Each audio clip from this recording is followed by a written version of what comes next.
Hi hello friends, welcome to trending தகவல்கள் channel.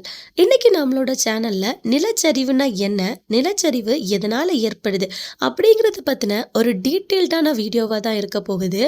வாங்க நம்ம வீடியோக்குள்ள போகலாம்.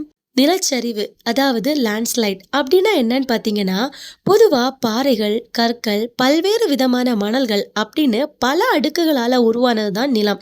மலைகள் மாதிரியான உயர்ந்த ஏரியால இருக்கிற மண் அடுக்குகள்ல உண்டாகிற அதிர்வலைகள்னால அதோட மேற்பரப்பு கீழ் நோக்கி சரிஞ்சு விழுறது தான் நிலச்சரிவுன்னு சொல்றோம். இந்த நிலச்சரிவு நடக்கிறதுக்கு நிறைய ரீசன்ஸ் இருந்தாலும் ஒரு முக்கியமான ரீசன் என்னன்னு பார்த்தீங்கன்னா டீஃபாரஸ்டிங்.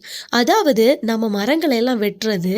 ஆக்சுவலா இந்த மரங்கள் தான் அதிக மழை பெஞ்சாலும் நிலத்துல இருக்கிற தண்ணீரை அதோட வேர் பகுதியில சேர்த்து வச்சு நிலத்துல தண்ணீர் இல்லாம அதை உறுதியா வச்சுக்கிறதுக்கு ரொம்ப யூஸ்ஃபுல்லா இருக்கிற ஒண்ணு. ஆனா நம்ம மனுஷங்க எல்லாம் என்ன பண்றோம், அந்த மரங்களை அதிகமா வெட்டுறோம். அப்படி நம்ம அதிகமா வெட்டுறதுனால இந்த மாதிரி நிலத்துல அதிகமான நீர் தங்கிருது.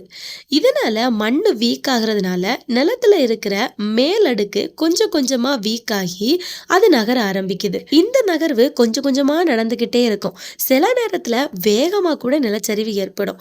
அந்த நேரத்துல தான் பல உயிர்கள் பாதிக்கப்படுது. சோ நிலத்துல அதிகப்படியான தண்ணீர் தேங்காதபடி அதை உறிஞ்சு அதோட வேர்ல வச்சுக்கக்கூடிய மரங்களை நாம அதிகமா வெட்டுறதுனாலையும் மழை அதிகமா பெய்யறதுனாலையும் தான் இந்த நிலச்சரிவு ஏற்படுவதற்கு முக்கியமான காரணங்களா இருக்கு. மலைகள் மாதிரியான மேட்டு பகுதிகளில் மண்ணு, கல்லு, மரங்களோட வேர் எல்லாம் இறுக்கி பிடிச்சிருக்கும். அந்த மாதிரி மேடா இருக்கிறதுக்கு காரணமா இருக்கிற இதோட பலத்தை விட புவியீர்ப்பு சக்தி அதிகமா இருக்கும் போது நிலச்சரிவு ஏற்படுவதற்கான வாய்ப்பு அதிகமா இருக்கு. அப்புறம் இதெல்லாம் மட்டும் ரீசன் இல்லைங்க, அதிகப்படியான மழை பெய்யறதும் ஒரு ரீசனா இருக்கு. மழை நீரை உள் வாங்குறதுக்கான நீரோட்ட பாதை மலை ஏரியாக்கள்ல இயற்கையாகவே உருவாயிருக்குங்க. ஆனா அது ஒரு லிமிட்டுக்கு தான் தாங்கும். அளவுக்கு அதிகமா மழை பெய்யும் போது நீரோட்டத்துல மாற்றம் ஏற்பட்டு மலை மேடுகளோட அமைப்பு மாறிடும். அதனாலவும் நிலம் சரிஞ்சிட வாய்ப்புகள் இருக்கு. இது மட்டும் இல்லாம அங்கங்க நிலநடுக்கங்கள் ஏற்பட்டாலும் நிலச்சரிவு ஏற்படுறதுக்கு வாய்ப்புகள் இருக்கு.